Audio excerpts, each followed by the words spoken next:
Ladies and gentlemen, I will call this meeting to order. The Utah Board of Water Resources. We're meeting today at 1450 South Hilton Drive, St. George, Utah, in the Cherokee room of the Crystal Inn. In attendance are all board members with the exception of Mr. Randy Crozier, who's been excused as his wife has broken her arm and is having surgery. We excuse Randy for today's board meeting.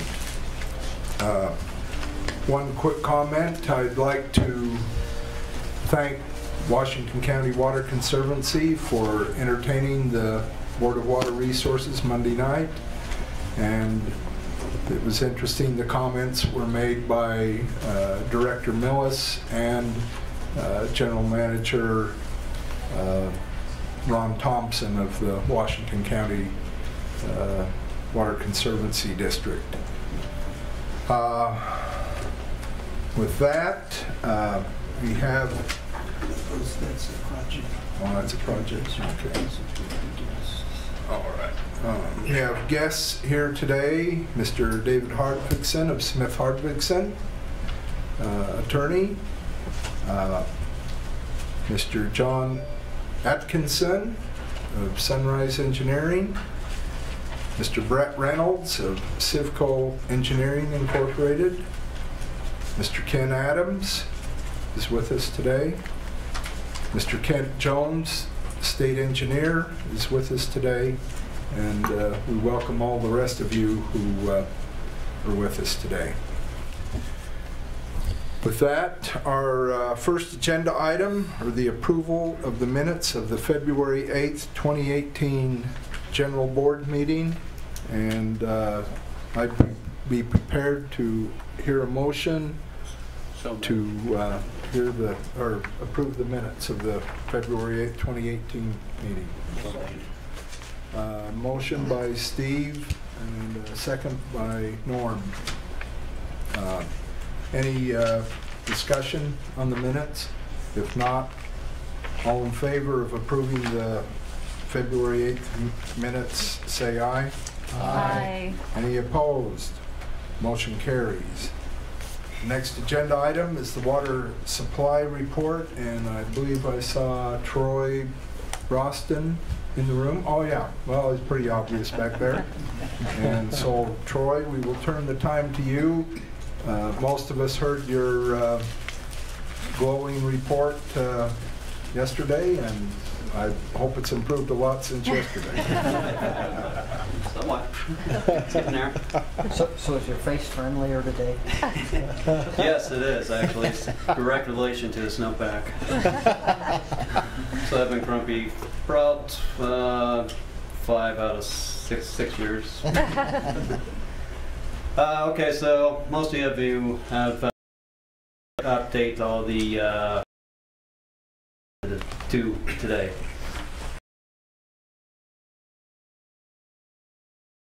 It was just a year ago here. I remember sitting here and watching him give his last talk to you here, and you inquired who was going to take over to him, and he pointed to me, and I made myself as small as possible.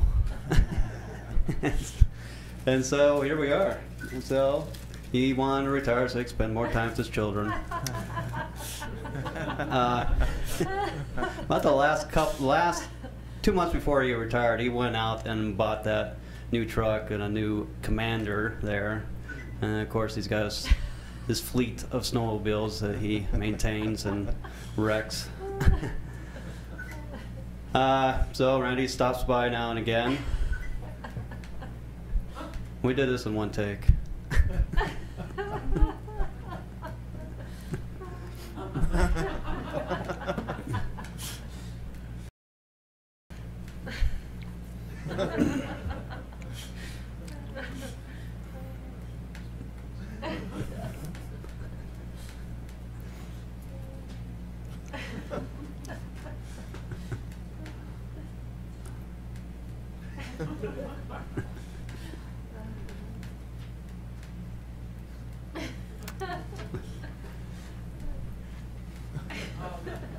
we had many discussions about what he would do when he retired, and one of them was that he would sit in the corner of the office and throw stuff at me.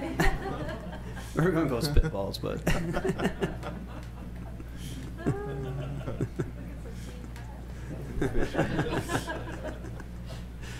So I think his bishop duty is just about done now. He's got about a year and a half, and so I anticipate that he will be bearded again after that.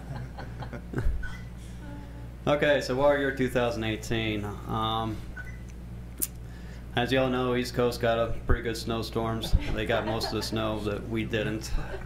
Even Montana did really well. A lot of the snow went north of us into Montana and down, and got some snow.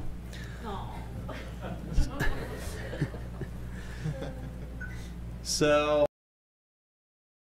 that is true. It started out really.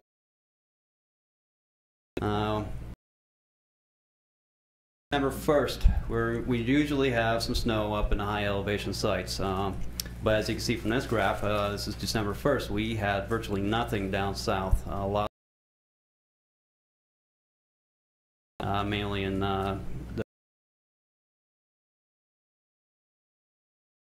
January 1, we're in the teens down south, and we're hovering about average in the north and low.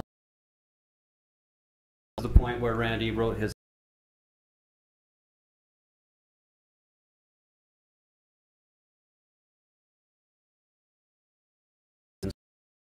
And we were concerned that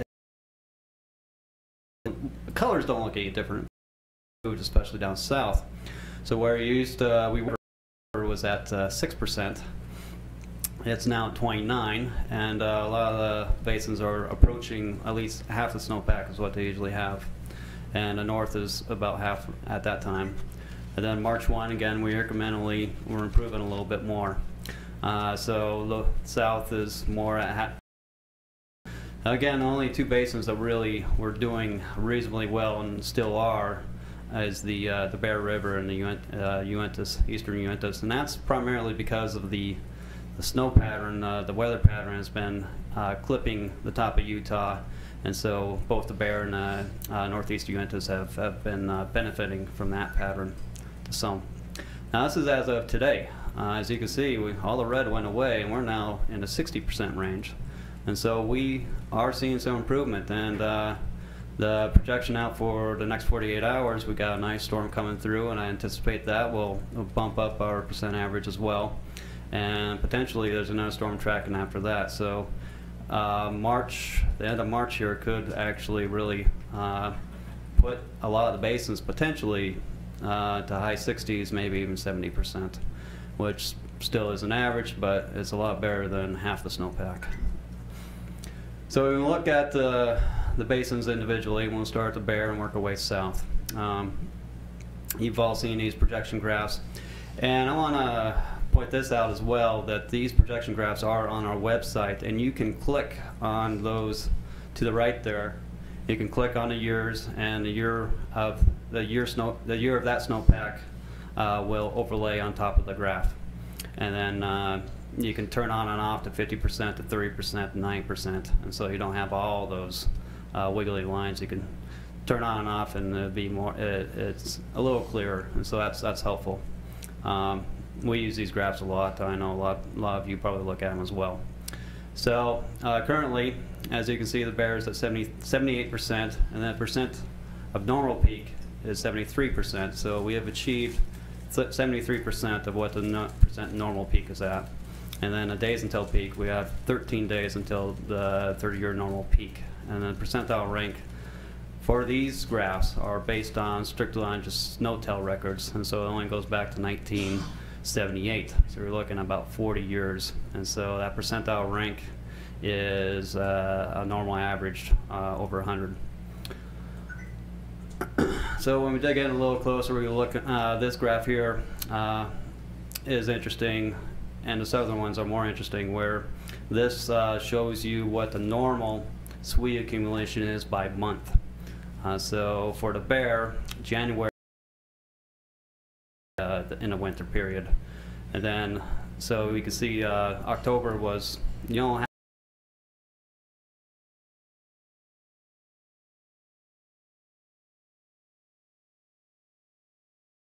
anticipate that we'll probably hit that normal. Might exceed it a little bit, but there's still December, January, February where we're trying to make ground from the lack of SWE from normal there, and so that's why we're at about 78%.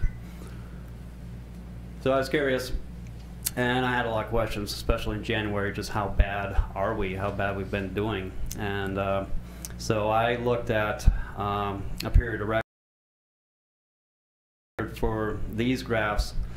Essentially go back to 1978, and 78 forward is a snow-tail record, and then the corresponding snow course from 78 to the 1950s.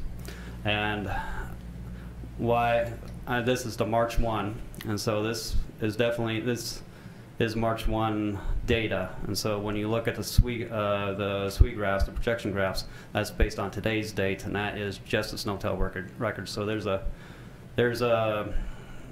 differences between the two, and that's why.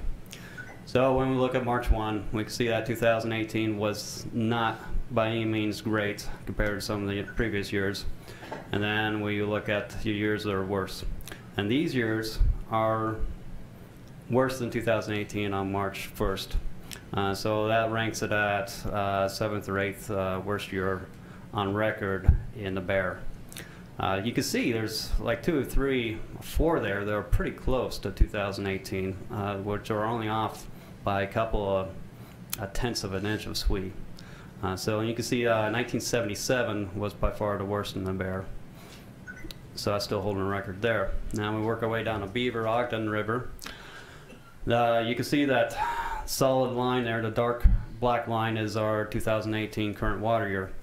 You can also see that over the last couple of weeks that's really bumped up, and so the storms this month of March has really improved a lot of the basins, and you're going to see that pattern in many of the projection graphs in the next few slides.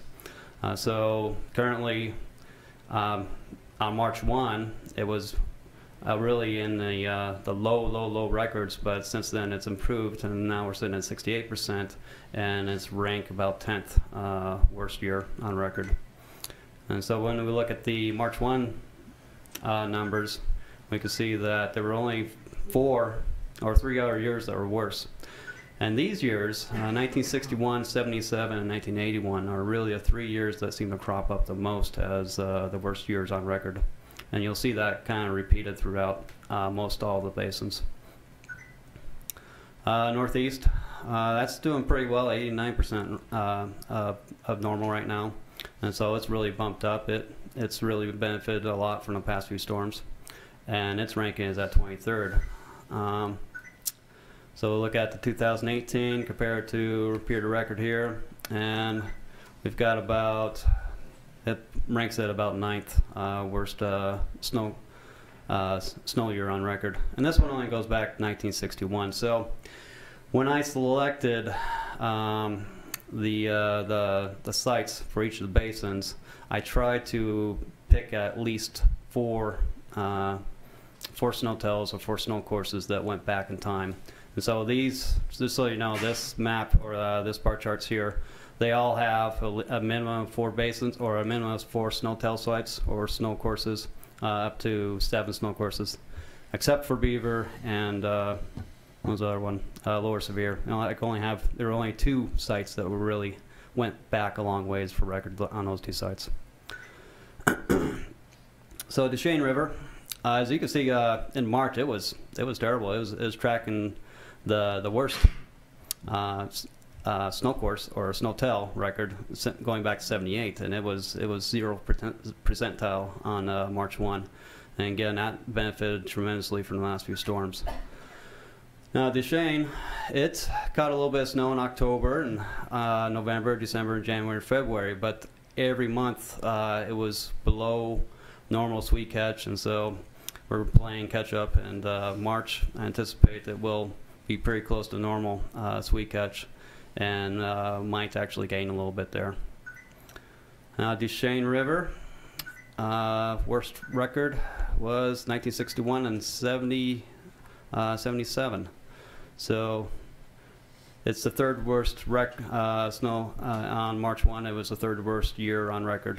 And so, you know, I've talking to the water users and whatnot, I know it's not very encouraging that you are actually not the worst year on record. You're only the third or fourth worst year.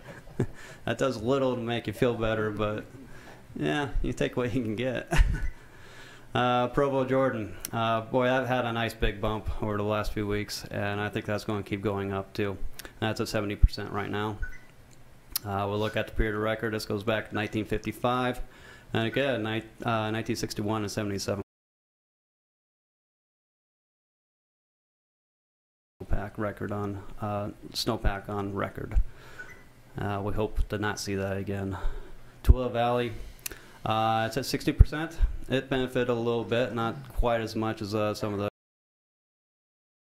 the Price San Rafael. Again, that jumped up pretty nicely. It's currently at 57%, and the record for Snowtail, it's on a third worst on record. And when we go back and looked all the way back to 1960, there were 3 worse years, and again, you see 1961. 1977 and 1981. Lower severe is at 66%. And again, you see those same numbers, 61, 77, 81. Upper severe. Upper severe is doing a little better as only the, what is that, the 6th worst. This is March 1, so I anticipate these graphs actually will improve. I hope to update that and report that in the next monthly report come April 1. And if you don't get the email, let me know. I send out, I think I have everybody on a list. Put you on that list, and I can email you a report once we have it. And if you don't, go to the website and download the document there. And we also post it on our website. So feel free to give me a call or shoot me an email if you want to be on a mailing list for our monthly reports. So everybody's doing okay. Sometimes you it's kind of blows. Sand pitch. Again, you see a nice bump there over the last couple of weeks. So anticipate we're going to end up better than we initially thought. Now sand pitch, this monthly sweet accumulation, this shows really well all the southern basins experience this sort of monthly accumulation of sweet, where we didn't get anything in November, nothing in October, and very little in December. That's why that January 1 number for southern basins was so abysmal, was because we just simply didn't have the snowpack. And so ever since January 1, we've been trying to play catch up. I mean, January was a pretty good accumulation month for that basin, and February too. But we just had a lot to catch up based on from the lack of snow from the previous months. So sand pitch, going back to 1953, we have 61, 77, 81, or worse than 2018. Dirty Devil, it's bounced up a little bit, but still not doing very well across the record. But it is from March 1 on number 5, with 61, 64, and 77 and 81. The Beaver, this one's improving too, thankfully, because the Beaver has been having a real tough time.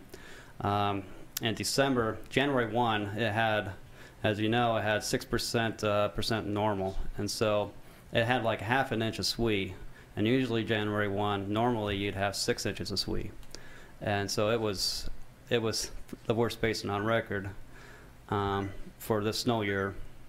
And it only had the 1 year that was worse, so that was a very close call in 1977, going back to 1954, and so we give that the crying emoji. He got awarded that.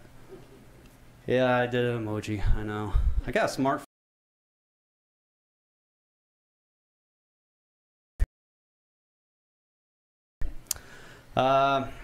The Southwest it's always not a lot of snow there, but this was not a good year. But as I said the other day, there's a lot of not good years down in the Southwest. So 63, 64, 77, 81, 2002, and 2014. It's bouncing up a little bit. It's still not doing quite as well. In the Southeast, we've seen some improvement on that as well. So that percent ranking on as of today is 5th, and it's at 56%. And period of record going back to 56 is actually number 7th as of March 1. So I expect after March, and again on April 1, we'll see an improvement on period of record of many of these basins, and they will probably improve from 2nd, 3rd, or 4th by another 2 or 3 years maybe. So it's all mind-blowing. You guys watch Seinfeld? We always end up referencing Seinfeld sometimes in the office. It's and so we'll talk a little bit about the soils. So basically the story of the soils is that they're pretty close to normal, or just slightly below normal up north, northern Utah, and then they just kind of dry out as it goes down south. And especially when we hit the very southern basins, you'll see that the soils are very dry. And so when we look at Provo and Weber, they're still, Provo's a little below and Weber's a little above. And the soil moisture for lower severe and upper severe are both, because we're progressing southward, they're a little below normal. And then sand pitch and the price are also below normal. And we get in the southwestern and southeastern, and they are bouncing around with the lowest dry soils on record that we have at these sites. Now, the soils, as you know, will affect the effectiveness of efficient runoff. And so if you are expecting a low runoff number and you have dry soils, you might actually anticipate getting a lower number runoff to fill your reservoirs. So the one bright side again to this entire water year is that last year we had a tremendous water year, and many of the basins had an excellent carryover from the previous year. And so right now, as you can see statewide, we're at about 75% compared to 58% last year. And so there's a lot of basins that, or a lot of reservoirs that are the bigger ones that are doing really quite well from the snowpack from last year. So if you're going to have a crappy year, it's best to have it after a really good year, and this is the case for this year. Now, what everybody's asking is, what's it going to give us next year? That's a good question. I don't have that answer. So I threw this chart up. This is Noaa forecast over the next 48 hours. And you can see, as you can see, Utah is dark green to purple, and so we're anticipating, or Noaa is predicting, a pretty good storm over the next 48 hours that's going to, it'll bump up our sweep percentage. The purple is a rain-snow mix. I looked around, and it looks like they are predicting anywhere from 5 to 10 inches of snow. So we might see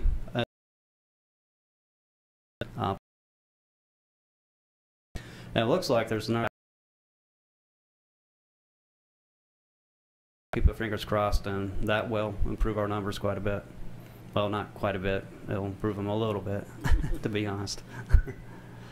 So to sum it up, Bear River and northeastern Uintas, we're at 81 and 91%. Those two, again, have benefited from the weather pattern that we've seen this year. Rest of the basins were at 50 to 69, and now most of them, as of today, are in the 60% range. So that's an improvement. As of from the March 1 Springfield forecast, the north are expecting 60 to 75%, mid-north is 40 to 60s, and south is 20 to 50%. Even if we have really good return over the next few weeks with snowpack, I don't anticipate the stream flow forecast to bump up that much. So I would still anticipate below normal runoff. And then, of course, putting our nail in the coffin, some of those basins that have the dry soils, you can expect even potentially less of a runoff from the dry soils and less efficiency from the runoff period. March 1 reservoirs are at 75% compared to 58 last year. Given the low snowpack conditions that we have, I would expect that our runoff period will start 2 or 3 weeks earlier than normal. And again, expect below average runoffs. And I'm a little sad that Brian's not here because I make everybody depressed and then he makes everybody cry. So I can always count on him to have a more depressing talk. So my predecessor, Randy Julander, has been known for many, many quotes, and usually a barnyard reference or two, and this has always been one of my favorite quotes from Randy. A day without snow is just another crappy day of sunshine.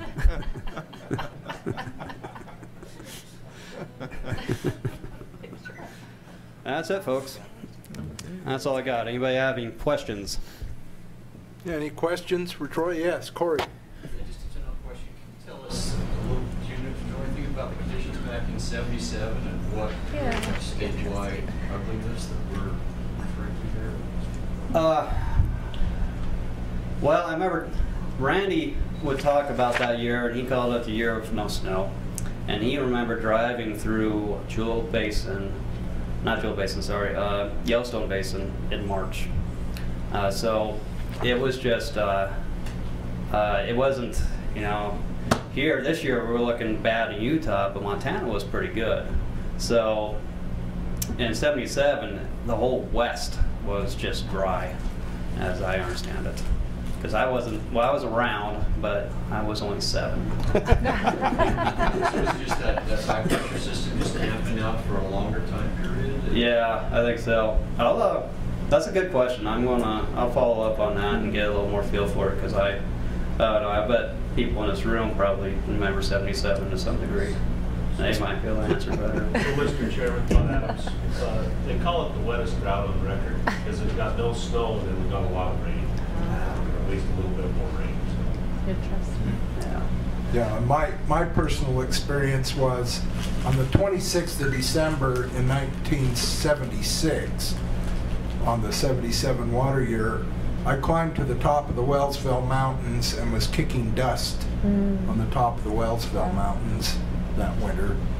And I remember owning a snowmobile that year, and I went snowmobiling up Blacksmith Fork, and there was a little snow, but there was a lot of dust behind all the snowmobiles as we were going on our little bit of snow back then. And not a lot of you are old enough to remember the drought of '61, but I was like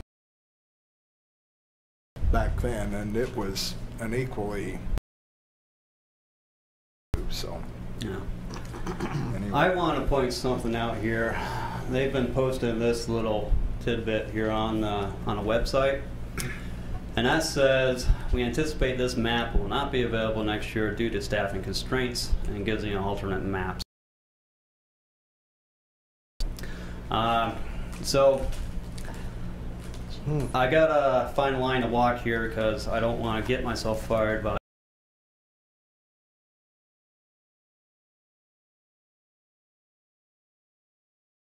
isn't getting slashed. It's just we've been having a lot of trouble hiring people retire over the last few years, and the Western Weather Climate Center that makes these maps over in Portland, a lot of their people have retired, and they just have not been given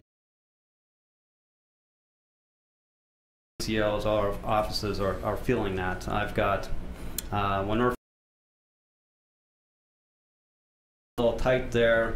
For some reason, NRCS has been under a hard freeze, so we haven't been allowed to hire people, and I think that is largely due to the fact that we have an acting chief. And so the word on the street is that we will have a permanent position filled with a permanent person, and when that happens, usually that will help open the gates for us to hire people. That's what I'm hoping for. And sometimes people ask me what they can do, and I would suggest that you contact my state conservationist, Tim Wilson.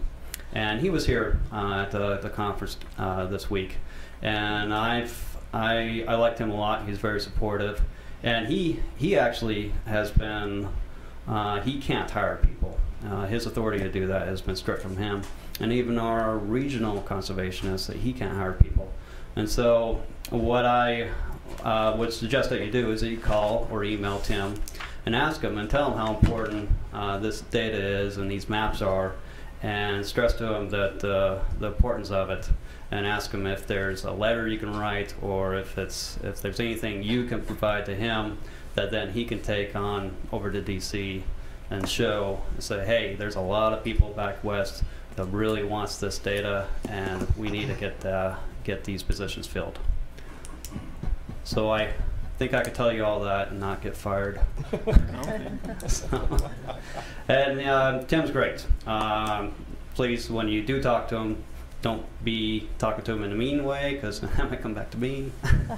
We don't want that. So, and he wants us to succeed, but you know, he needs the proof that, hey, we need these positions filled, and this is why.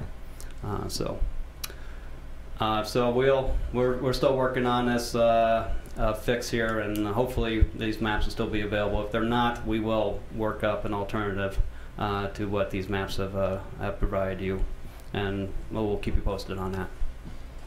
Okay? Oh, any more questions? Anyone?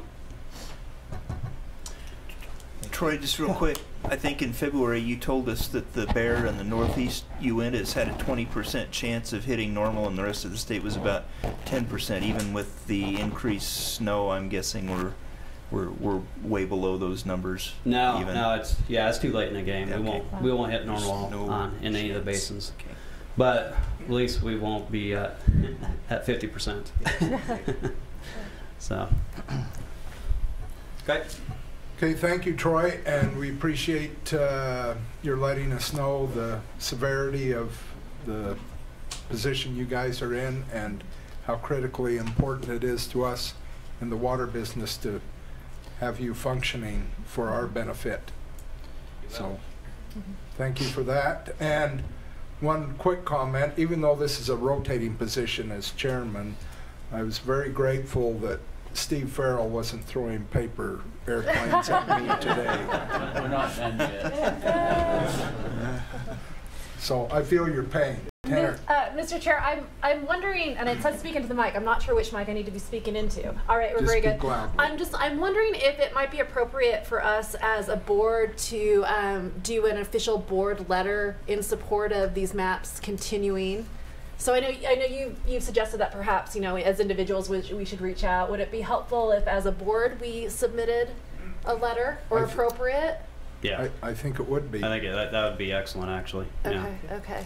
I think this board carries some weight, and I think it's critical to our success.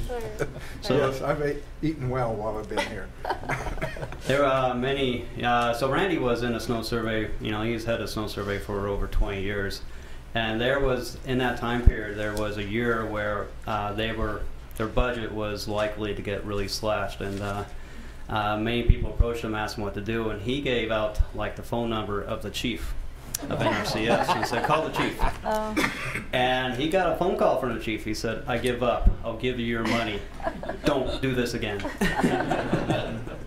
So I'm asking you to go through the channels. Besides, our chief is acting, so that's actually not helpful at all. All right, Okay, Troy, we'll try to be discreet when we send our letter or make our comments. Thank you very much. All right, our next agenda item are the feasibility reports, and our first feasibility report is E401, West Porterville Irrigation. And we have here today Mr. Kip Adams, president of the West Porterville Irrigation Company, and we have Mr. Brian Dieter of JUB Engineering. So please come forward, and we will have Ben Merritt make a presentation to the board, and then we will ask you questions following. Good afternoon, Mr. Chairman and members of the board.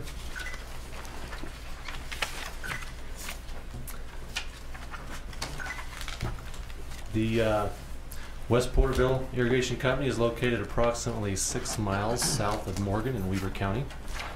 There are 110 shareholders in the company who collectively irrigate about 760 acres of agricultural land.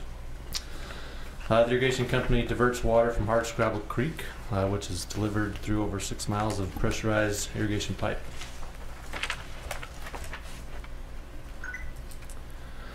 The current system has some significant deficiencies. The pipeline has exceeded its expected useful life and requires frequent repairs. It's made of asbestos concrete, which is extremely difficult to work with because it is a hazardous material. And their equalization pond is not quite large enough, and as a result of that, debris frequently collects on the screen, and it requires frequent cleaning. You can kind of see the photo in the background on the slide there of the screen covered in debris. The proposed project includes abandoning the existing line and replacing it with about 25,000 feet of fused HDPE, which will range from 18 inches down to about 8 inches. They want to increase the size of the equalization pond to approximately 4 acre-feet. They're going to install a new screening structure on the intake of the pipeline. They will install a 15 kilowatt micro hydropower pressure reducing valve, and they will obviously adjust alignments as necessary to reconnect the turnouts. Project benefits include reduced operation and maintenance expenses. They are estimated to conserve approximately 550 acre-feet of water. There will be less debris in their pipeline to plug up their sprinkler systems, less cleaning of the screen, greater equalization in their pond, and of course the hydropower production from their micro hydropower PRV valve.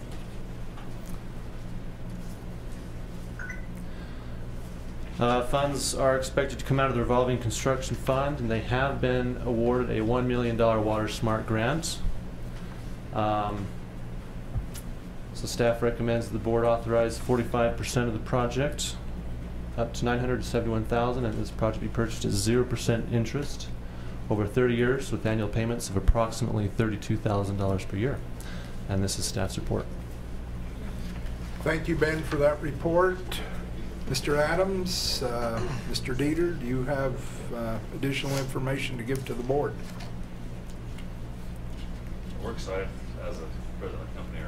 Our area, our community really need this because of a lot that, but obviously because of the lack of water in the mountains we have, but also because of the numerous leaks we have in the existing line. We've seen a tremendous amount of water that's affecting the farmers in our area that rely solely upon that as their primary income. So this would be a great benefit to those in the area. Good to hear. Anything from you, Brian? No. Answer questions. Okay, questions from the board. Mr. Chairman, Yes. I have a question dealing with, in reading through your proposal, going to leave most of the old pipeline in the ground with the exception of where you need to for different crossings and stuff. You going to do anything special to stabilize those old pipelines down there, or just cover them up, block them off? What are your plans there? We're going to block them off in some locations just to prevent existing irrigators from trying to use that old transite pipe, but otherwise we're just banding it in place because it's extremely expensive to dispose of, as you probably know. Yeah. In our earlier discussion that we had in our briefing meeting, a question came up just looking at costs, and the engineering costs were about double proportionately than the other engineering costs for the other projects today. We wondered if there was a reason for that. We included construction engineering, full-time construction observation, and they're lumped in those costs, as well as the environmental assessment that's required by Water Smart. Okay. So it was part of the environmental with the asbestos and all that. That's what we assumed, but we were just curious. Again, part of the write-up indicates that the installation of the new pipe will follow the existing easements as much as they can, but there may be some areas where you have to cross private property and obtain easements. Do you anticipate any problem with those property owners in obtaining those new easements? No, we held a shareholder meeting last week prior to this and reviewed the proposed line and identified there's 4 or 5 areas that may have to go outside of the current easement. And the reason why we chose why that would happen is because we want to eliminate some cost, just to shorten the distance of the line.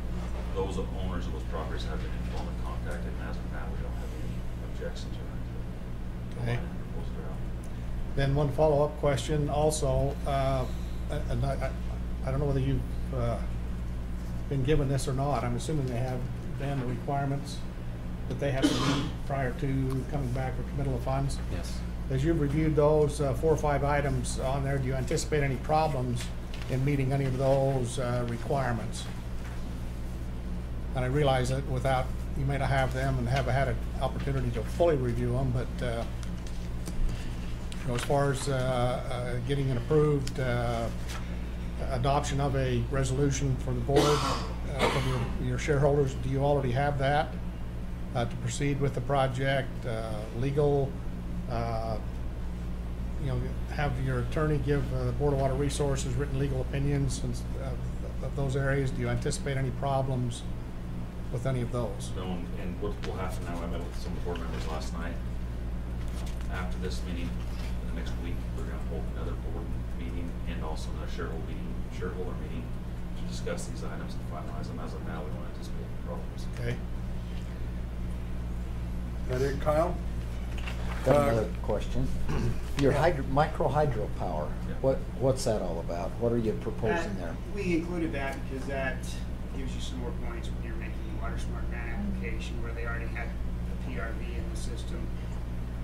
We added that just to help get the points to get the Water Smart Grant. Plan on using it? Yeah, it's a PRV in parallel with micro hydro. And the hydro goes out, we still have to reduce pressure. So it's not completely eliminating the hydro. It is something that's in addition to the PRV. That was the landowner where this is now set is very excited about that because he himself is going green on his home. And so he's pretty excited to have that on his property. So he'll be the recipient of that power generation? You'll sell that to him? Yep, his home's already set up for it. Okay. One question on that. Is that power generation going to run year-round, or is it just during the irrigation season? It'd just be during the irrigation season. Okay. So there will be typically from about April 15th to October 1st because we have water running through the system. Okay. Have you had any issues with the fish component of this? No. Screening or? There shouldn't be any fish getting into the pipeline. Oh, it's screened? Yeah, it's screened as it comes out of their pond. Okay. It is already in this project as well. Okay. Questions? Any other questions from the board? If not, Mr. Stevens? I'll make a motion then, Mr. Chairman, that the board authorize 45% of the project cost up to $971,000, and that the project be purchased at 0% interest over 30 years with annual payments of approximately $32,000. Mr. Stevens makes a motion. Is there a second to the motion? I'll second it. Mr. Ipson makes a second to the motion. Any further discussion on the project? Seeing none, I'll call for a vote. All in favor, say aye. Aye. Carries. Thank you, gentlemen. Next agenda item is E403 Pioneer Canal Company. And we have with us today Mr. Guy Taylor, Mr. Keith Hooper, Mr. Chris Thompson from Civco Engineers. Guy, at least you get to be down there, not up here. And At least you get to be down there, not up here. Marisa Egbert is going to make the presentation. So, Apologize for this little bleep. Oh, it stopped. I thought it was interference with my new braces. Okay. All right. So, Mr. Chairman, members of the board, the Pioneer Canal Company is coming for funding for a project. They serve about 1,400 acres of ag land. There's about 40 shareholders. I'm going to zoom in on this map. We zoomed out so you get a little bit of lay of feel for the geographical area. We'll zoom in there. There's both a little bit of red pipe where the red line where the actual project would be, and then the lighter blue is the rest of the canal. Oh, it's there. So they divert out of the Duchesne River up on the north, the top right corner there, the northwest corner there, and then carry through this main canal. The main canal is about 2.5 miles long. It's in some places still earth lined, and in the 70s they started doing some concrete lining, and they are continually having to do some patchwork. Here's some of the concrete lining, as many of you that have dealt with concrete line canals kind of see how that works and see the vegetation start pushing. They've got a pretty steep hill there on the upside trying to deal with that. So that's some of the conditions they're dealing with. You can see the overgrowth in through there as well. Here through some of the earth lined.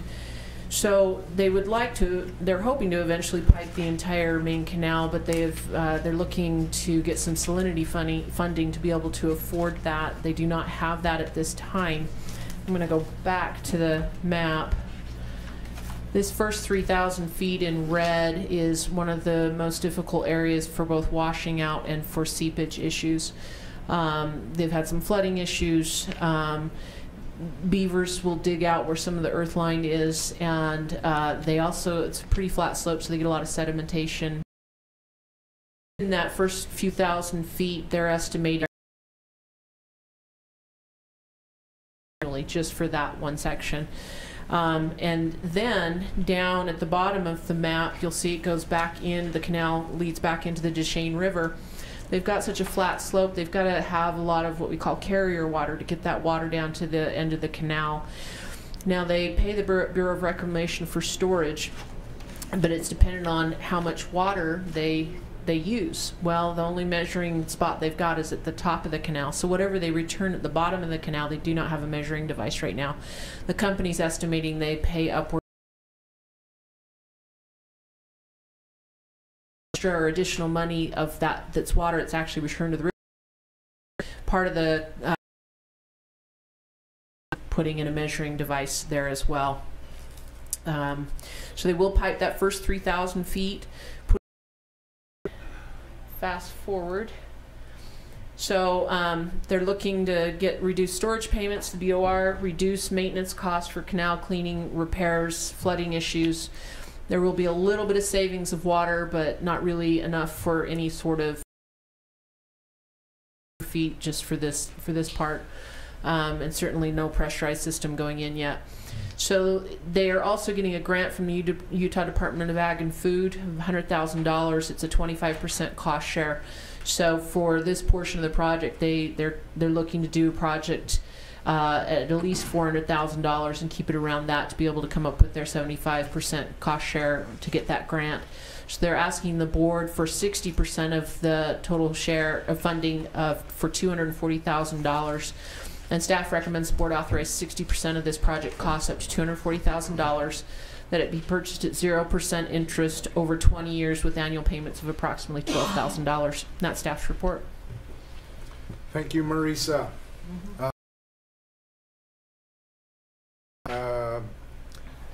I just wondered what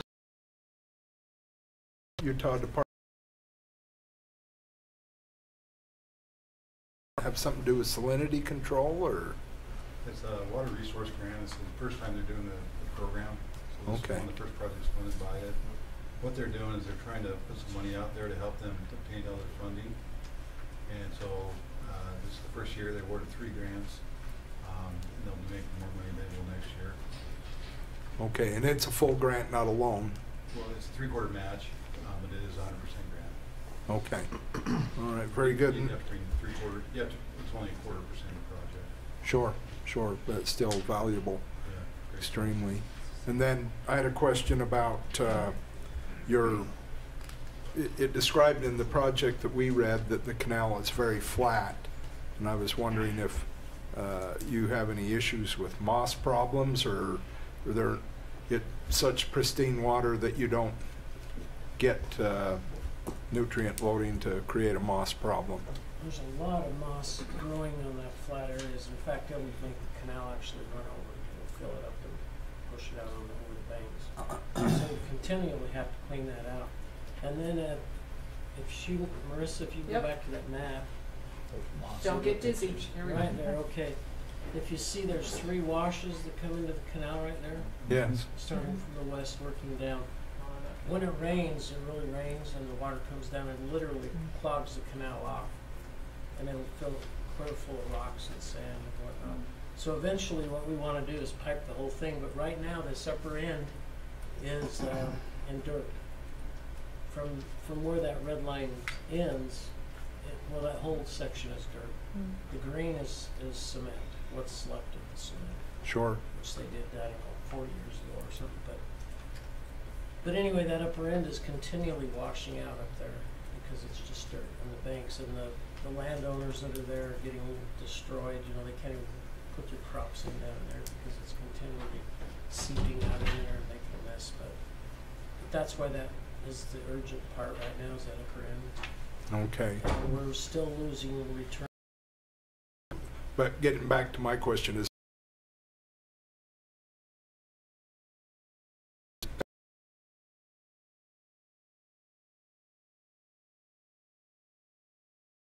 and we had a discussion in our briefing meeting, but I think was answered this, but who's going to maintain the open channel going forward? Is that going to be your obligation, or is somebody else for flood control? The area is still pretty rural. I think that in the canal, most of the flooding will go over the canal. They'll drop sediment stuff in the channel. It's going to be a major impact to flooding. So and the canal flow 100. So open channel will silt in and it'll just run farther down the hill. Yeah, the channel, so the current section we're pipe with this section is not infected. It's not used for flood control. Okay. But the future pipeline, that will be an issue that they'll have to address. Okay, thank you. Questions from the board? In your in the proposed finances on here, it doesn't say anything at all, no costs or anything for a measuring device. We were curious about that it wasn't included in it. What type of measuring device are you proposing, and what's the estimate on how much the measuring device would cost? Does it have a data logger, all that stuff? Ramp flume, we're assuming, but just curious on that because it says part of the project, the scope is a measuring device, and yet it's not included in any of the costs. Well, the quote we got, what do you have? The quote we got on it was for $4,500 to put that in, but I'm not sure what kind. The upper one has the data logger and everything in it, so I would assume the bottom one would also have that to be able to record what we're doing. So it was initially not part of the first part of the project. It's something we've added to the project, so it was not included in the cost estimate. But there's enough money in contingency, and then also we did have some money. When you break down the inlet structure, there was some money included in there for flume, so we might find a way to reutilize the flume at the beginning. And there was going to be some new SCADA put in up there, so maybe we'll use that money. So we'll work it out so that we won't need to come back and request more funds. So that will work within your budget. Okay. Good catch. Any additional questions from the board? If not, Mr. Lemon? Mr. Chairman, I would raise 60% of the project cost up to $240,000. That the project be purchased at 0% interest over 20 years with annual payments of approximately $12,000. Is there a second to the motion? I'll second it. Steve or okay. Steve Farrell seconds the motion. Any further discussion on the motion? Seeing none, all in favor of the motion say aye. Aye. Those opposed? Motion carries. Thank you. Good luck. Thank you. Report time. Next agenda item is E406, Deseret Irrigation Company.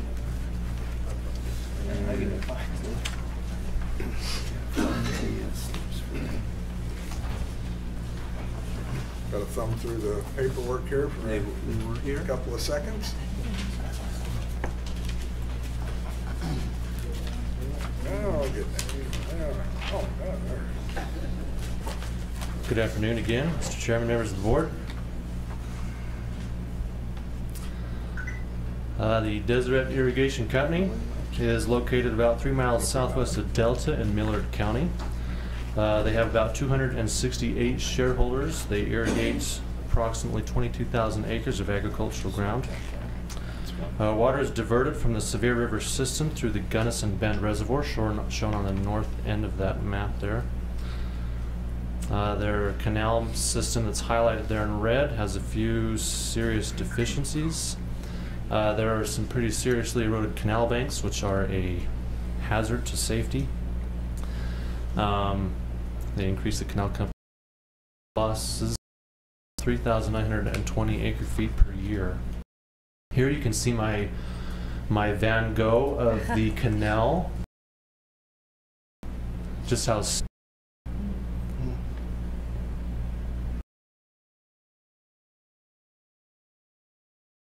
there was more than one. From there, yeah. The proposed project includes lining and reconstructing the canal banks where necessary. Project benefits include the reduced risk of catastrophic failure. That they will conserve the estimated 3,920 acre feet per year, and they will use that water to boost crop yield. The project is expected to come out of the revolving construction fund. The staff recommends that the board authorize 80% of the project cost, up to $999,000, and that the project be purchased at 0% interest over 10 years with annual payments of approximately $99,900. And this is staff's report. Thank you very much, Ben, and I would like to welcome Mr. Jerry Scheme, President of Deseret Irrigation Company, and Mr. Jesse Ralphs, engineer for Sunrise Engineering Company. Gentlemen, would you like to add further to Ben's comments? Yeah, we're looking forward to getting this canal lined before we lose that bank, where you can see that it's real thin there. And anyway, we've worked with the board for a lot of years and appreciate what you guys do for us. And as an agricultural community, it's one of the few places we can get financing, to do these types of projects. And we have a long history with you guys. Appreciate you for that. The other question I had is, we've got some dam safety issues coming up on our DMAT spillway and whatnot in 19. I was wondering if we could move those payments over a 12-year period instead of a 10-year period. It would level our assessments out, and then with the additional payments we'll have with the dam, it won't raise your assessments quite as high. Okay. Note your request. Mr. Ralphs, do you have anything to add? I don't. Open to questions, but I don't have anything further that Ben hasn't covered here. Okay. Question I have, I think I had a couple. One is on your liner, 20 mil polyethylene liner. Is that just going to be strictly polyethylene liner, or is there going to be a backer to it, or is it? From the product sheets that we pulled on that, it's a 20 mil polyethylene liner, but it's encased or it's sandwiched between two non-woven layers, kind of a backer layer. Okay. The puncture resistance of the material. Okay, so you won't need to put sand or anything underneath it with that type of liner? No, not sand. We talked with NRCS. They did the design on it. We talked to them on the subgrade there, how to prep that. There were no specific requirements other than not having any rocks or sharp objects underneath it. And it would be backfilled on top of that to protect the erosion from pulling it off the top side of it. Okay, but this is not like a Husker liner. It's just polyethylene with a backer. It is a Husker liner. It is Husker brand liner. Yeah, it's okay. 8208 is the product number on that. Okay, so you've you've looked at that and feel like that's a good product to go with? Yeah, but we've looked at it. We've talked to Husker about the liner. We've talked to people that have put it in. Like I said, I haven't heard bad things about it. Sure. Yeah, I know the Jordan Northern used it a number of years ago, and I'd be interested to look at it after you get it put in. So. I was speaking with Craig Bagley the other day when they did their dam remediation on DMAT. The upper section had some sand boils, and so they had to go in and line the canal for that section. That was the same outlet that they used for that to keep the sand boils from coming around up through the dam, you know, and back into the canal. Sure. So that's been 7 years ago, probably. It's worked real well there.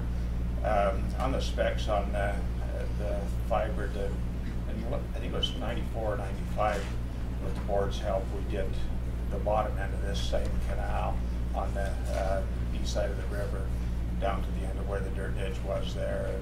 We used a 10 mil plastic, just a polyethylene lining.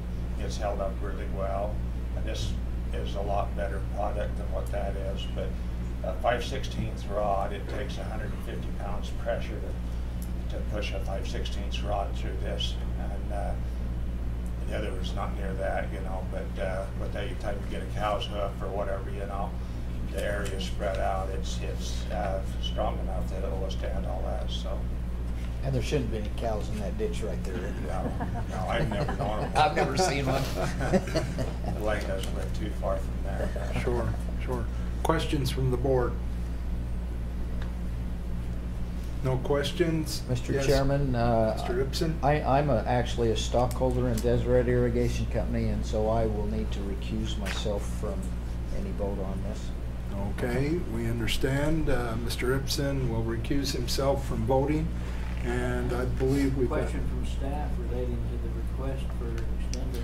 Yes, I should note that extending the payment from 10 years to 12 years will decrease the annual payments to approximately $83,300 per year.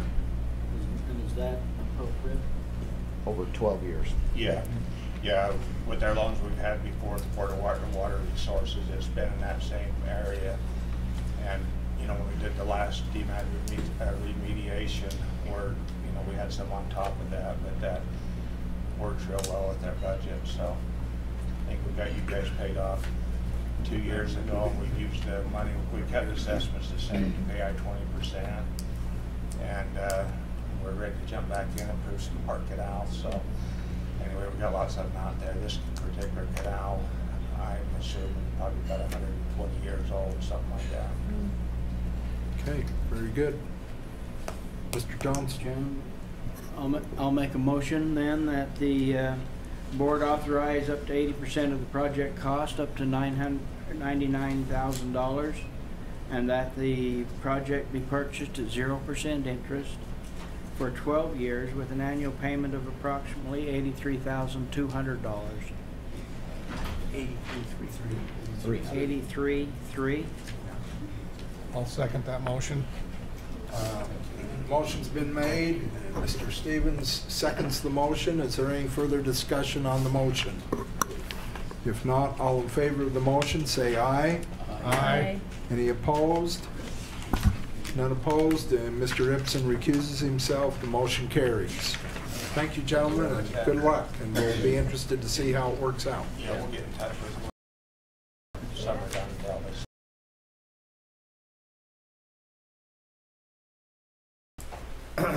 Next agenda item is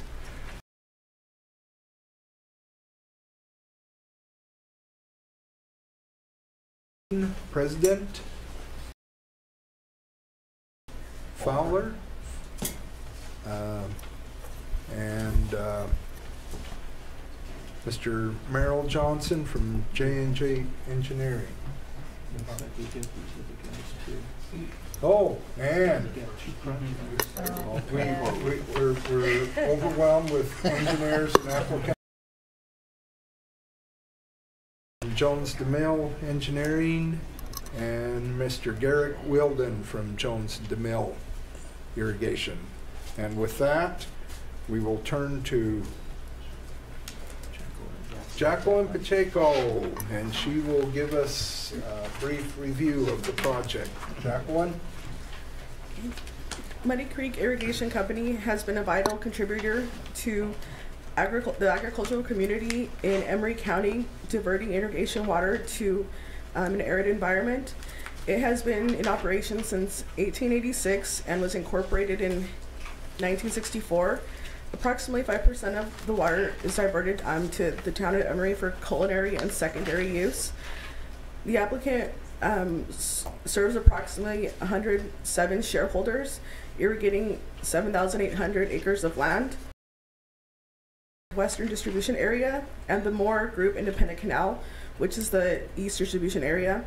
This project will directly benefit the Moore Group Independent Canal. The applicant received financial assistance from the board in 2008 to replace its diversion structure on Muddy Creek with a new structure incorporating sedimentation basins, and in 2011 to install a 6.3 mile pipeline. Assistance for these projects is anticipated to be returned by 2033. The proposed project is to replace 1.2 miles of open canal and 2.82 miles of existing non-pressurized and deteriorating pipe with a new pressurized pipeline.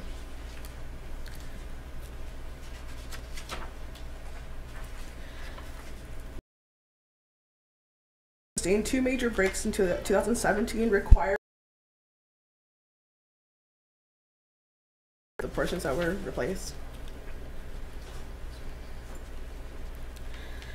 The sediment from the creek fills canals, ditches, and pipes. Mud buildup has conserved annually that is currently lost through seepage and evaporation. Decreased operations and maintenance costs. Improved water quality and liability of that portion of the canal will be removed. The applicant has received grants from the NRCS and the Utah Conservation Commission to cover a portion of the project costs. Staff recommends that the board authorize 65% of the project costs, up to $1,671,000, and the projects be purchased at 1% interest over 23 years with annual payments of approximately $82,600. That is staff's report. Thank you, Jacqueline. You gentlemen have anything to add to Jacqueline's report on this segment of your proposals today? This canal for the Independence Series, the two series have separate, they are assessed differently. In other words, they have their own assessment, and the Emery series has their own assessment. On this pipeline for the Independent,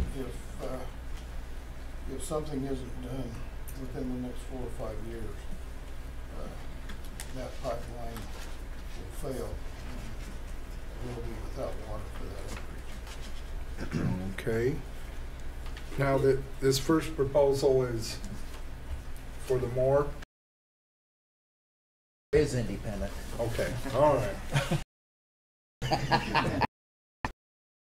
Johansson. Okay, I better not get Johansson wrong. Use the report right how they said my name. Well, you know. So, anyway. A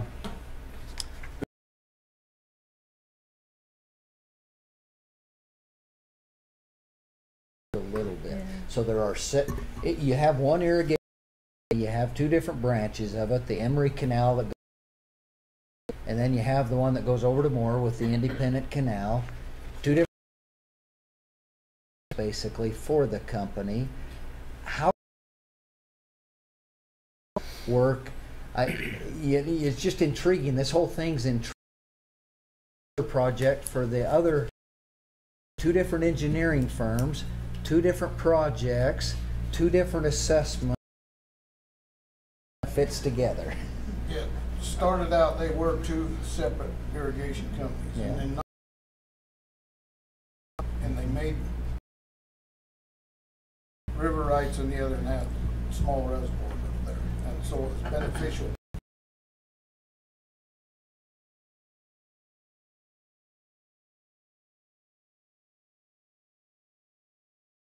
From the Emery series and two board members with an alternate.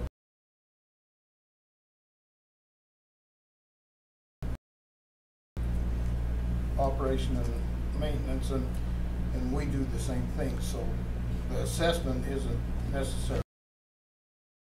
There's depending on the operation and maintenance expenses of the two, but it comes together.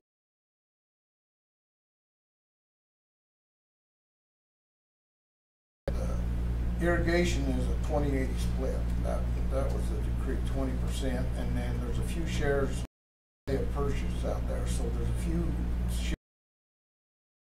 but the assessments are separate. So how do the water rights work as far as rights? And yet Muddy Creek owns all the water rights. The company has titled all the water rights, but are some of the water rights dedicated only for more with the independent canal, and the other water rights dedicated only for the down to Quichimpaw and the Emery stuff and all of that? That is the way it is, but you can one back and forth to the other. But the assessment still is likely to be series water, and I bring it into the independent canal. I water because I'm using it in the independent side. I can move it back to Emery and only pay one assessment. But it's beneficial for me to have it on the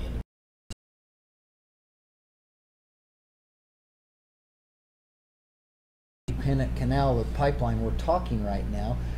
Who makes the call as to the stockholders approving that project? Did just those two directors with the alternate and those stockholders over in Moore, are they the only ones that vote on approving that project, or does the remainder of the Emery branch vote on that? just the stockholders of the independent votes on theirs, and the Emery series would vote on the other side. And that's why there'd be two different projects, two different engineering firms, that type of thing. There's two different boards. There's a sub-board called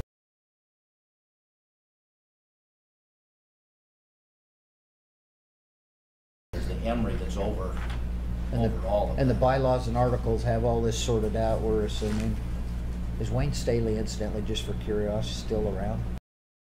I took over for him. He is still around. Okay. And we consult him from time to time. What the independent board does? No. No.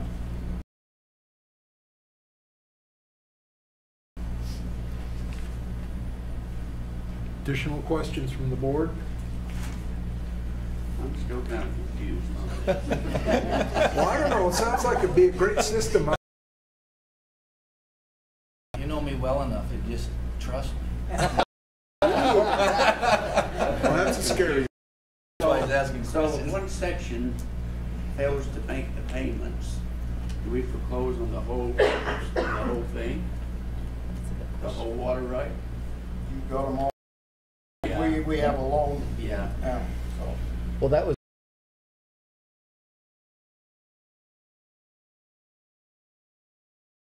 collateral. On this one that we're talking right now, it had 4 water rights listed.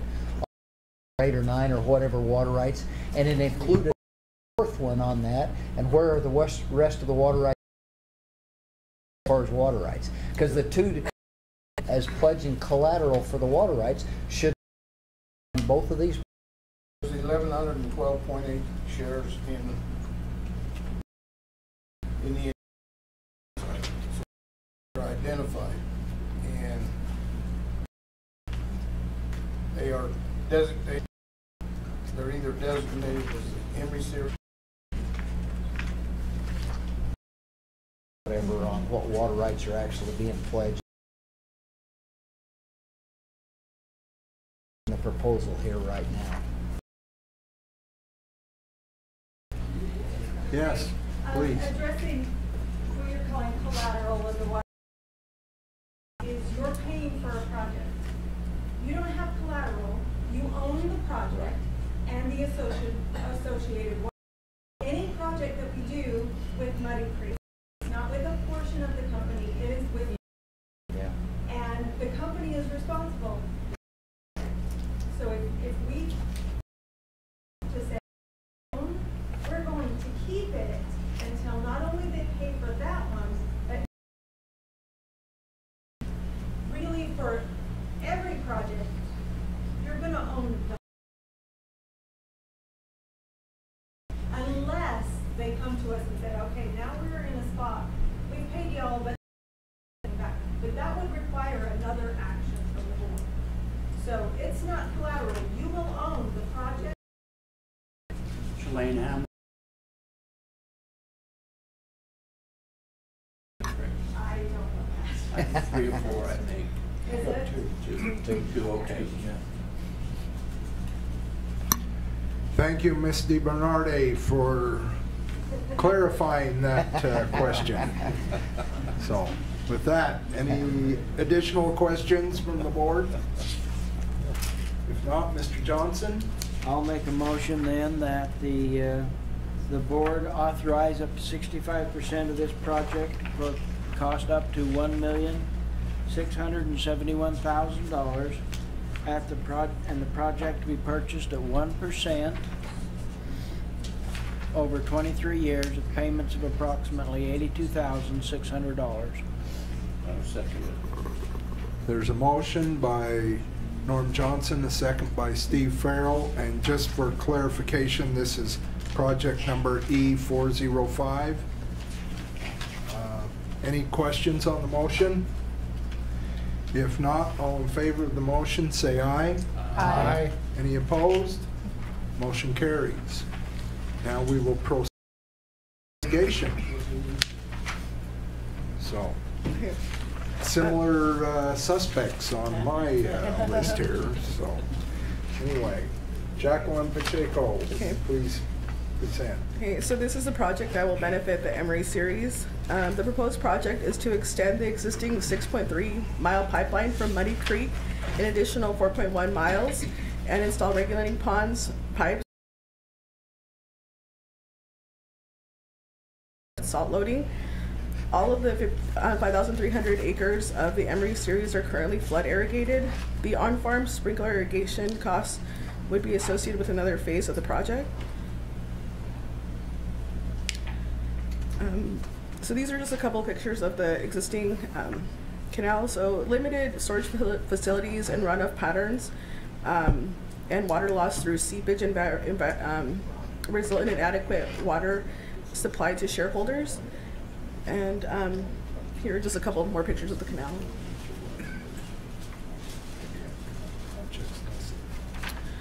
Project benefits include that 100 acre-feet of water will be conserved annually.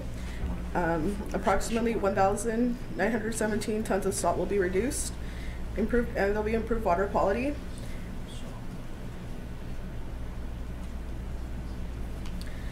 Muddy Creek has received a salinity offset grant from the Utah Department of Agriculture and Food for $3.6 million to cover a portion of the project. Staff recommends that the board authorize 21% of the project cost up to $1 million and that the project be purchased at 0% interest over 15 years with annual payments of approximately $66,700.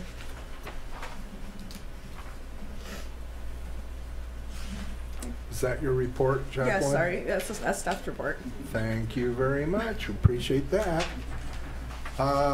Gentlemen, have anything to add to this story besides you have salt on this one? And, maybe salt's not all bad, huh? There's one thing on there due to expenses and everything. If we could, we'd like to extend that to 20 years instead of the 15 for the payback.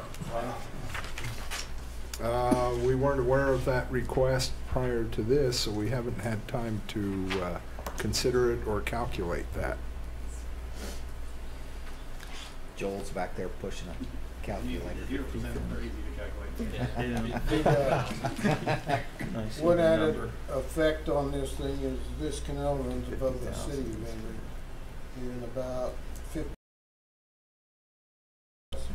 they'd have done a 6.5 miles of that canal, and it was just over 20%. They were losing. The water table in the city of Emery is about 3 feet. Shallower in some places, maybe a little more than that. That's about the average. 15 years. 20. This would dry up. Okay. This whole thing. It's also a liability up there, you know, being above the city of Emery too. So. Okay. Any additional questions from the board for these gentlemen on this 407 project? What will the 20-year difference be? It'll be $50,000 annually instead of the $66,700. From 66,700 to 50,000 even. Yeah. From 15 years to 20 years. 20 years. And that's your request? Okay. Any discussion from the board about that request? So it sounds like your intent is to further reduce salt load, continue on and go to all sprinklers. Is that your? We're in the process of that. I have a meeting tomorrow with the bureau. We got salinity money too, and this is in 2 phases. This is what we call phase 2.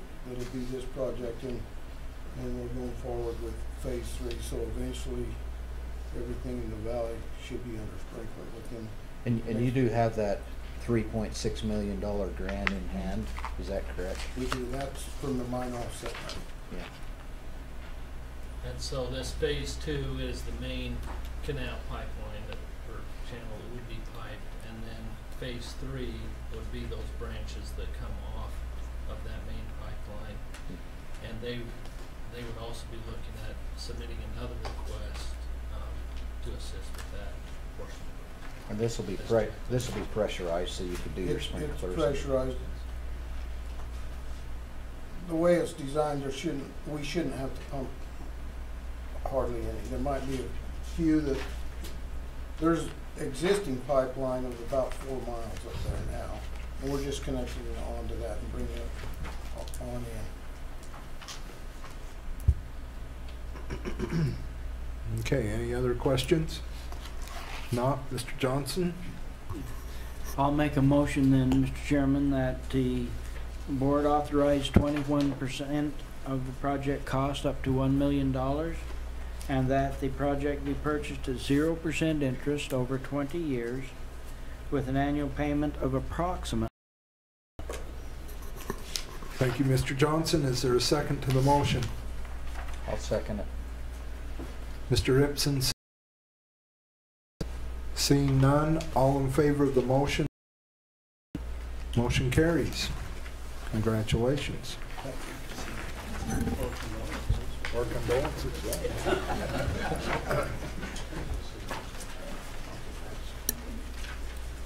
Just to change up the agenda for just a bit, Mr. Ron Thompson, Title Secretary at this point, and Mr. Corey Cram, Associate General Manager, wish to address the board. Well, I'm here for 2 reasons. The first, to thank you for coming to Utah's Dixie and for the tremendous effort you put on the state. Since you were at the dinner Monday, I'm not going to miss a lot of things I talked about it and say that this state would not be in the shape it is today if it had not had the influence of water resources and resolving all those. It's just like the project you approved. The seed money you put in exceeds a $5 million project. That's probably the use of money. And certainly on behalf of the water district and our long relationship with you, we appreciate what you do and the hours and the time and your staff. And we probably get to know them better than most because we're working with them almost every day on the Lake Powell project. And they do a tremendous job for us. So thank you very much for doing that. Thank you, Ron, and we appreciate your hospitality and all the years you've been of service to the general water community and the state of Utah. We've all benefited from your foresight.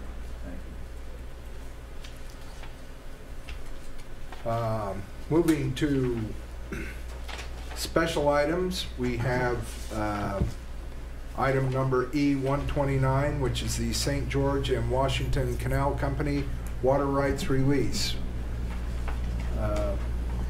Turn to Todd Stoneley for his report. Okay, well, Ron's coming up. I'll dive in. I'm filling in for Tom Cox, who is not here, but he prepared this report. In August 2004, the board authorized a multi-phased project to enclose the nearly 10-mile-long St. George and Washington Canal.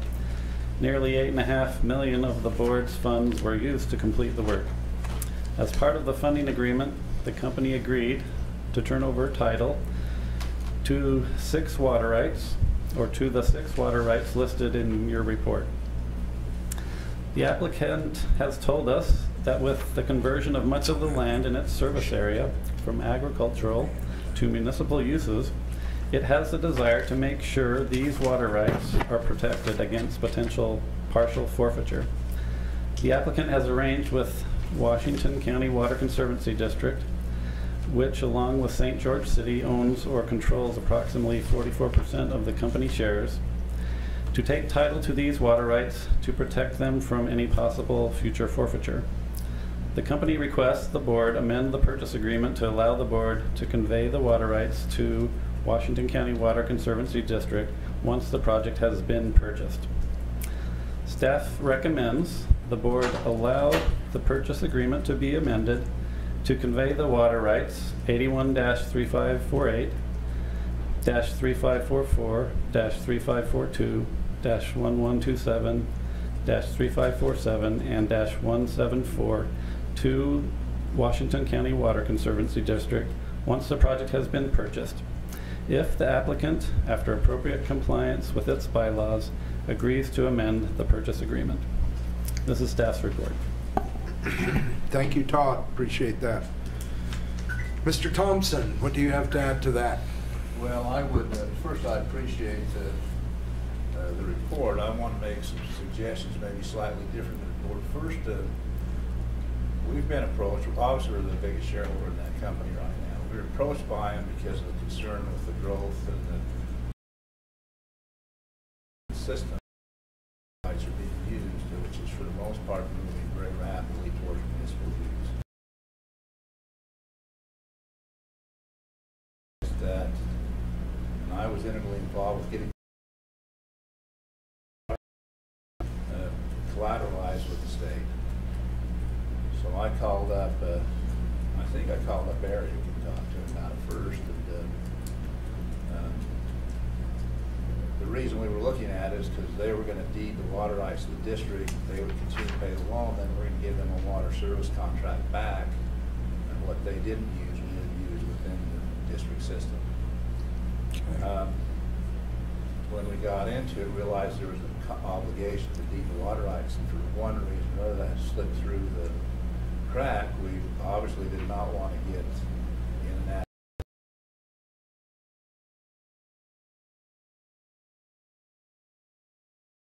Trying to figure out how to accommodate all of this and realizing, I think technically we had a security, I think there's one other water right, by the way, that goes with that. And I don't recall the number, but I know there's another big water right that's not on that list. But I'll get that with you. Yeah, I believe that was added. It's 81-3548. Is it for about 50-second foot? Yeah. 56. Okay, well, yes, 56 I called up seconds. Tom and told him the first draft I saw didn't have it on. So It does now. anyway, well, Canal, we think it'd be better is to have the company deed the water right to us. We will deed it back to the water resources. And then when it's paid off, it would come back to the district, not back to the company, assuming we can get all the shareholder approvals and with that default, nor with the cities that we're involved with. So I think we're going to make sure he's taken care of it one or the other. So rather than the company conveying the water rights to the Board of Water Resources, you prefer that the company convey the water rights to Washington County Water Conservancy, and then Washington, excuse me, Washington County Conservancy District conveys them to the That's right. Division of Water And Rights. when they're paid off, they will come back to the water district unless for some reason the Sure. contract's not in existence. Sure, sure. I think it gets the same thing done, but it makes it so 15 or 20 years down the road when this is all wrapped up, we don't have to worry who was here at the time. There should be a contract that reflects what ought to happen. Sure, sure. And Mr. Chairman, we've spoken with Norm Johnson, our attorney, and Norm says this arrangement is fine with him. Okay. So I have one comment. So the comment that Yes, you Todd. mentioned, Ron, is the wording that you said is in the actual report, but the board's motion doesn't necessarily need to specify that the company Right. transfers it to district and Okay, then well, to us. I got the impression Tom couldn't get, I talked to Eric about that earlier, and I didn't know if we got that in the report. Yeah, so the I wording is in the report, it's just Okay. not in the motion itself. Okay, thank you. Okay. So that this language that is printed here will adequately fit what Yes, we Mr. believe so. Thompson is requesting? Mm-hmm. Correct. Yeah, it's right here. The applicant will convey title to Washington County, which will then convey it to the board. Okay. All right. We have a revised report as of the last couple days. Okay. Oh, thank you. Let him read it first. Any questions from the board for Mr. Ron Thompson or Right there. staff? Are we going with this wording then? Yes, I Are you think so. comfortable with the wording on the back page there, Ron? It's in the back page, second to the bottom paragraph, The underline? underlined. Well, it's in the paragraph right above that, Yeah. right in the middle, it starts out, accordingly, the applicant will convey title to Washington County Water Conservancy District, which will then convey title to the board. I'm fine with that. That explains it in normal terms. Yeah. That sentence in the lower part of the paragraph above. So, Mr. Jim Lemon. All right. I would recommend then that the board allow staff to amend the purchase agreement to convey the water rights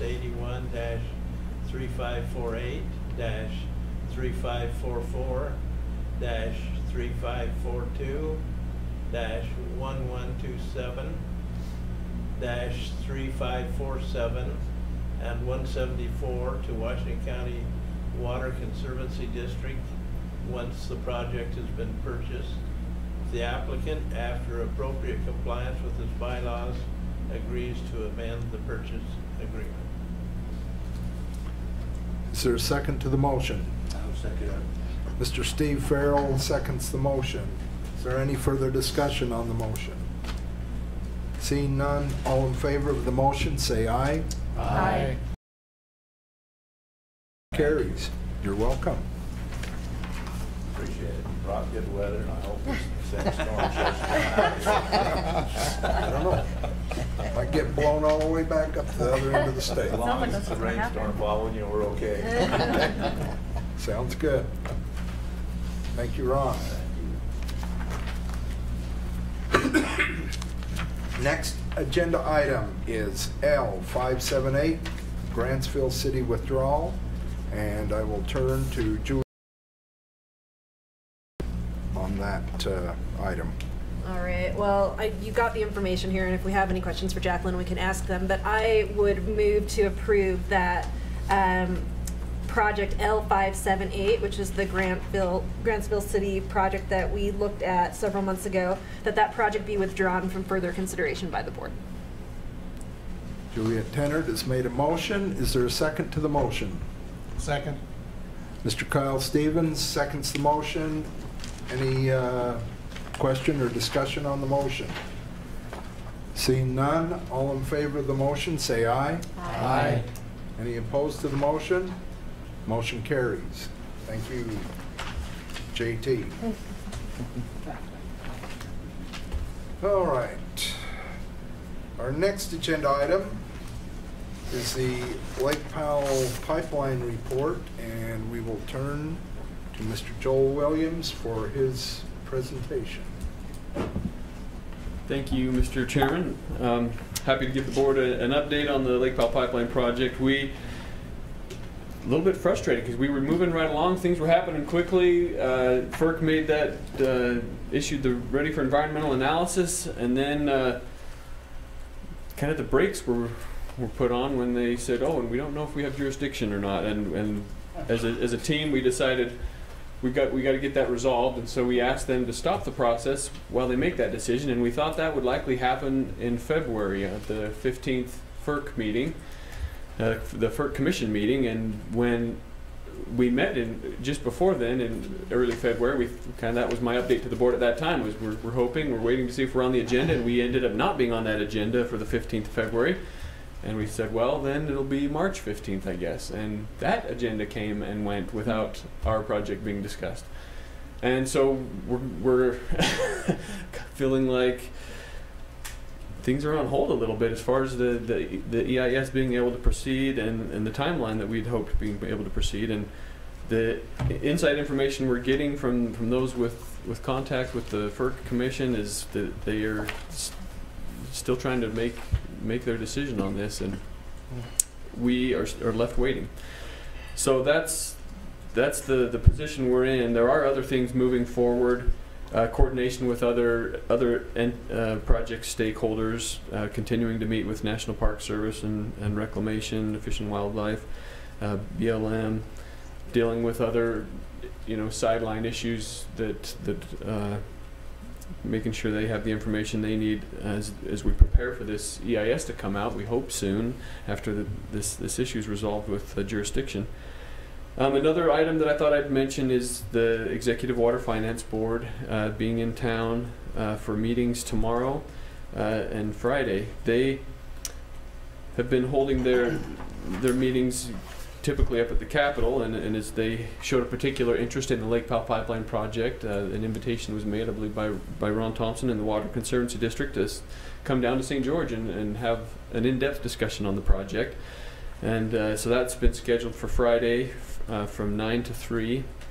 And in addition to that, the Executive Water Finance Board thought it might be good to hear from the public, and has scheduled a meeting on Thursday evening at Dixie High School from 6 to 8, where they hope to kind of field additional comments from the public about the project. So those two meetings will be coming up. We'll be interested to see how those go, and interested to learn from shareholders and their comments, and also hope to be able to educate a little bit questions that some might have that we can respond to. So that's an update I've got, and I guess I could mention as well that tomorrow at 2 o'clock will be the Lake Powell Pipeline Management Committee meeting that we hold every 6 months. Is the Lake Powell the management committee gets together to just kind of discuss the project update and the financial report and things like that. So I don't know if there's any other questions from the board at this time. Any questions from the board for Joel? I guess not, Joel. Okay. Appreciate the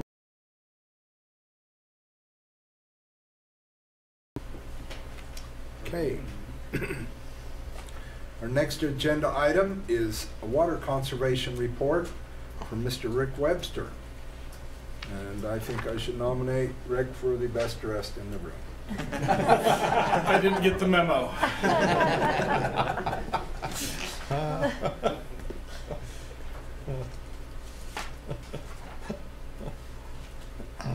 Yeah, so not what I'm used to wearing, Mr. Chairman, members of the board. I've been tasked today with giving you an update on more water education than water conservation. We do several things throughout at Water Resources. We have educational materials, we do classroom interactions, we support water fairs, and poster contest. Our educational materials are the best we have to offer is a 24-page activity book written specifically for 4th graders, written on their reading level so that they understand 1,000 of them. That means that over 1/3 of the teaches them about all things water in Utah. Classroom presentations done directly to the classrooms. It's roughly 750 students. We contract with the Loveland Living Planet Aquarium to do their outreach. It's called the Utah Waters Van. And they hit last year 52,000 fourth grade students, which is 100%. We are reaching all the fourth grade students in Utah. We reach fourth grade students because for the students to make a connection to some understanding of currently we are supporting 5 regional water fairs throughout the state, and in those water fairs we will see about 10,000 fourth grade students. Now, the crown jewel is our poster contest. It's been running for 33 years. Every fourth grade student in the state is invited to participate. We divide the state up into the 11 hydrologic basins. And our 2018 theme is I Am Water. The theme was chosen by the AWWA Water Week committee. Intermountain section supports Water Week, which is the first full week in May. And they help us come up with the theme. Some of the winners were chosen. So for the Bear River Basin, this is Carissa Mackley from 3 Mile Creek Elementary School. These are all fourth graders. I've been doing this long enough not to second guess what I think might be an adult doing it, and you'll see what I mean later on. From the Weber River Basin, Audrey Bauer from East Layton Elementary.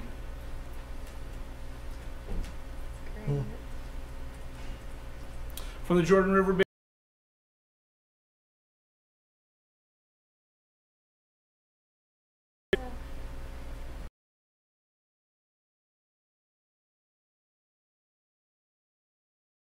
poem that talks about I am water.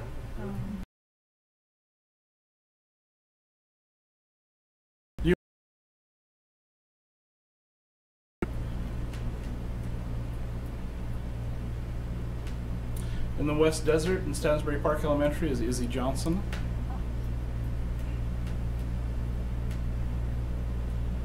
From the Sevier River Basin, Annabelle Fryer from Spring City Elementary.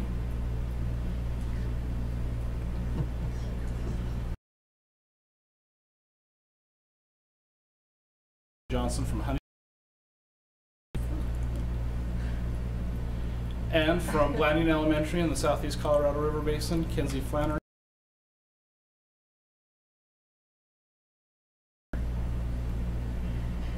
From the Cedar Beaver Basin, Cooper Anderson at Iron Springs Elementary. And from the Canal Virgin River Basin, Giovanni Hernandez from Washington Elementary. Now, the main reason I'm here is to personally invite you. We have an awards banquet on May 5th, and we'll be sending out invitations next week. To honor these winners, their teachers, and their families at the aquarium. It's a wonderful event. We would like to have you come and interact with these students and see the passion that they have for the art that they have created.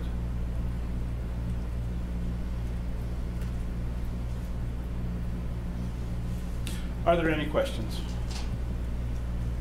Any questions for Rick? I have a comment. Since it's been my privilege to sit on this board, I've been to every one of those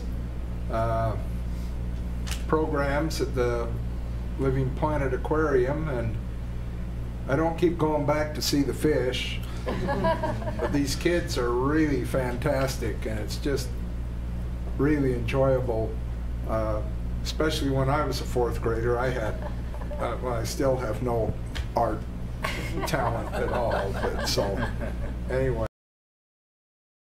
and it's just amazing, and I'm always amazed when the contestant from Blanding makes it all the way up there to the to the program. So I really appreciate what Noaa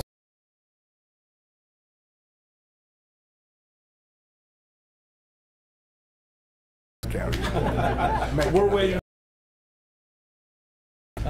Ron? I just thought going along with this effort, which I think the state does a great job with water education. I don't know if we're the very first district to do that. We've been doing it for over 25 years and have had over 50,000 kids go through that water education program. We work with the college and then bus the kids in there for two days worth of education activities. I'd also say while you're here and you want to look, it would be worth your time to go visit our desert garden. Last year we had over 65,000 visitors, and we're way ahead of that pace this year. And then we have another garden, the Botanical Gardens, that is a different thing, that also is conservation oriented, which would be worth your effort. And the last, I probably need to get in Eric's hand, but as we talk conservation, I've always envisioned water resources as a multi-pronged organization. Not only do you plan, but you help build projects and you have water conservation. I think sometimes we run the risk of being short-sighted. If you follow the Cape Town disaster, you'll know that they decided they could meet all the water needs with conservation. They're within probably 60 days of being completely out of water. They're rationing it to the point they shut off water to the homes and you have to take your buckets to a central distribution point. That's a community that really prided themselves on a conservation agenda to solve all the problems and only have one source of water. In Utah, we've all tried to have multiple sources. It really demonstrates the importance of a balanced water development program, conservation, developing new projects and maintaining the projects you have. And I would hate to see us lose sight of that. There's certainly an element that thinks you can conserve your way into prosperity. I submit that's not economically or realistic. I noticed some articles just recently that California put that catch-up press on 2 years worth of conservation. Most of those efforts have fallen the wayside with one good year. So, you have to have a balanced program. So I certainly appreciate what you're doing. I appreciate probably, because I'm more on the one to diversify the water resource, the great planning effort that water resource provided to the state. And I think we'll continue to do in the future. So thank you. You're welcome. Thank you. And Fourth grade yes. pamphlet you've got, is that available online? It is. It's available online, and we make it available free of charge. I send out a flyer at the beginning of the school year. They go online and order it, and then we ship it to them. So they actually see it, get it in their hands, and decide if they want to use it.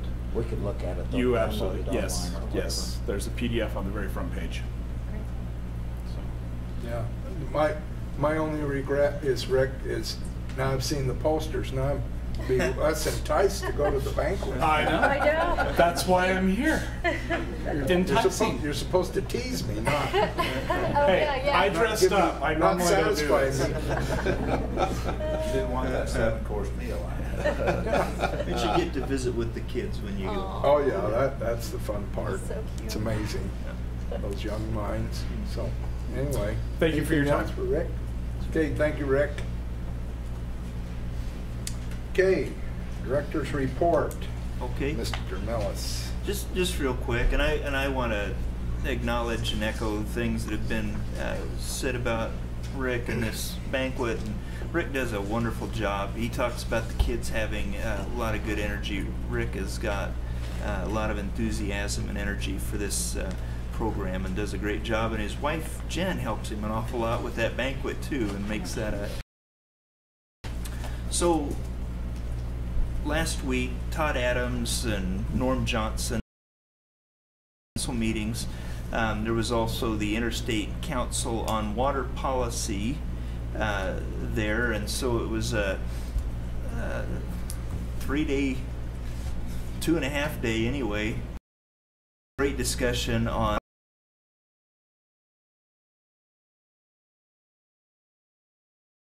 and there's an organization actually called WestFast, the Western States Federal Agency.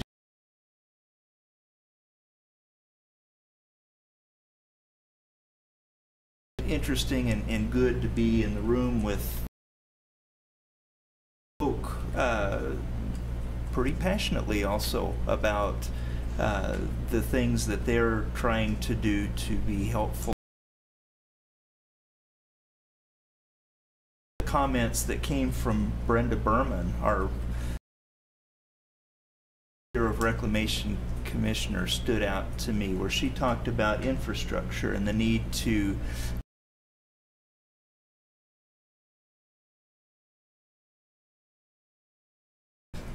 with her about that, said, you know, we agree, we're 100% with you on that idea, because as we look at this, you know, the climate change scenarios that Brian McInerney talked about some yesterday, and how things could be going, it seems like storage, whether it's above ground or whether it's below ground, would be very helpful to us. So it was good to be there, good to hear the things that they were saying, and also especially to hear from Commissioner Berman on her vision for how things ought to go.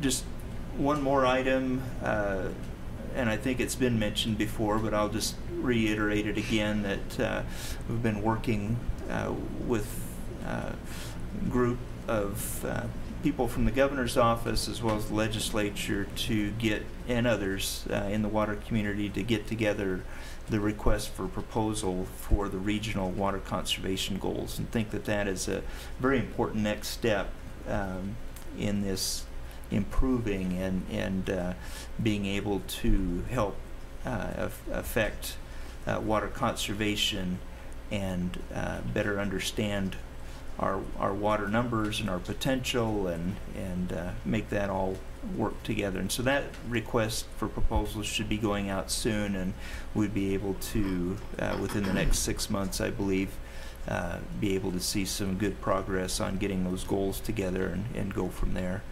So there's a lot of good positive things that are going on. It was good to hear that the precipitation, the water supply, although it's still not very good, is getting better, and maybe we are due for a little bit wetter period here through the next little while, which would be really good. So, Mr. Chairman, that's my report.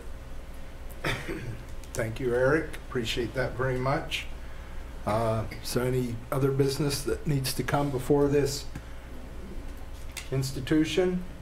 If not, I'd just like in closing to say I'm grateful to all of you who participated both in preparing or presenting in the workshop that we've just enjoyed attending, and to echo what Ron just said, one of the best stories I've heard was Monday evening at dinner, and the Cape Town story that Eric and Ron told us there, and you know, how important that our organization be a multifaceted institution and not just focused on one thing. So anyway, appreciate you all, and with that, I'll ask for a motion for adjournment. I'd make a motion we adjourn. I second it. It's motioned, and as my friend D. Hansen would say, it's non-debatable. Motion's adjourned. Thank you, everybody. All right.